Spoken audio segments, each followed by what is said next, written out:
Phoenix Suns have fired Mike Budenholzer after finishing 11th place with a 36-46 record in his one season, sources tell ESPN.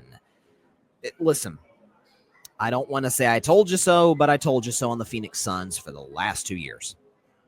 They made the finals in 21, lost to Milwaukee, came back the next year, won 65 games. I think they won 65 games. And then we all know what happened in the Game 7 against Dallas when Chris Paul famously hit a three to cut the lead to 42, as the meme became born.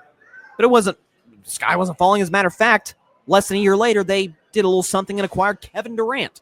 And at that point, I'm thinking, man, Chris Paul, Booker, KD, Ayton, like this is a nice foursome here with the Suns. Even if they don't win it this year, at that point, 2023, because of all the depth, maybe not enough defenders, this is a team you can really build around. This is a team that can contend for the Western Conference. And new owner syndrome struck in as devastating a way as you could possibly imagine with the Phoenix Suns. This new guy takes over and decides, you know what?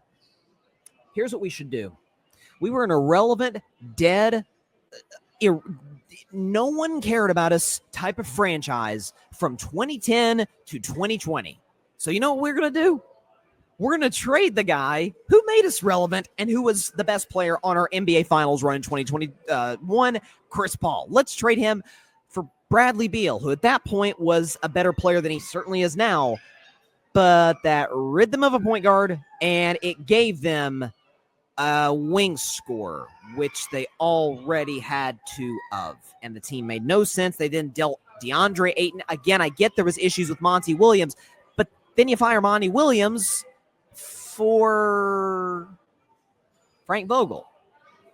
And by the way, the issues with Ayton and Vogel, with Ayton and what's my man's name? Monty Williams. The issues with those two, get rid of one. Don't get rid of both. They're both really good. I know Monty Williams had a bad year in Detroit, but Monty Williams is good with the Suns. We're going to fire Monty Williams, and they were going to trade DeAndre Ayton for Yusuf Nurkic. Huh? The guy who can't stay healthy, the guy who's a playoff liability. That's what we're going to do. That's our long-term plan. Okay, and then the Vogel thing isn't going to work, so we're just going to cut him off after 1 year, after we at least made the playoffs, and then bring in Mike Budenholzer, who was always the weak link of that Milwaukee run, even when they won the title in 2021. That was a Giannis, Chris Middleton, Drew Holiday, and then to a degree, Brook Lopez-led Bucks run. That Mike Budenholzer had very little to do with the Bucks championship in 2021, to the levels of which we haven't seen in NBA history. And for the Suns as a franchise now, you say Shams tweeted it, 36-46, 11th in the West, couldn't even make the play-in tournament. They're going to deal KD. KD had some interaction on social media with the fan where they basically acknowledged and shook hands on social media. KD is not going to be a Sun next year, and we can talk about that during the offseason.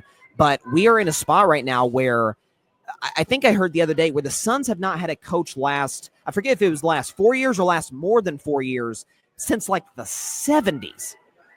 Like, you think that's attractive for an incoming coach? We're not sure. Booker's going to be a Sun next year. I don't think anyone will crush Booker. If he's gone, they'll crush KD just because it's another failed super team experiment. But in defense of KD in the spot, the Suns, when he joined them, were a well-run franchise. We're a well-coached. We're a roster that was put together in a form and fashion that could compete for a title. Came 2 wins away from doing it less than 2 years before KD got there. And so for them to self-destruct as an organization has been unreal. It all started with the Bradley Beal trade. Listen, you can go back and look. I called it from the moment that it happened. This is a devastating trade for Phoenix. It has sunk their franchise. And it's been a domino effect since then. Not to say I told you so, but I told you so. Frank Vogel, good coach. I thought he was unfairly canned, especially for Darvin Ham with the Lakers in 2022. But that wasn't going to be the coach that got you over the top.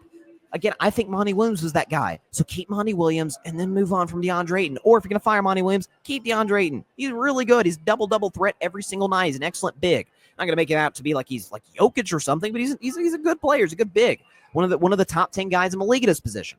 And so, listen, new owner syndrome strikes again. We saw it with, was it Prokhorov was the guy's name with the Nets when he made the Paul Pierce, Kevin Garnett trade that ended up getting the Celtics, Jaylen Brown and Jason Tatum. It's a real thing.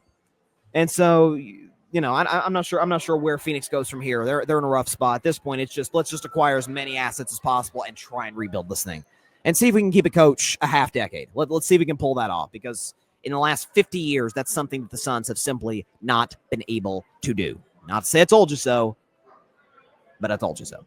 Thanks so much for watching the show on YouTube, and be sure to go click that big red subscribe button and check out the other clips and full shows from Carving It Up Live, as well as our other incredible content creators here on the Grid Network.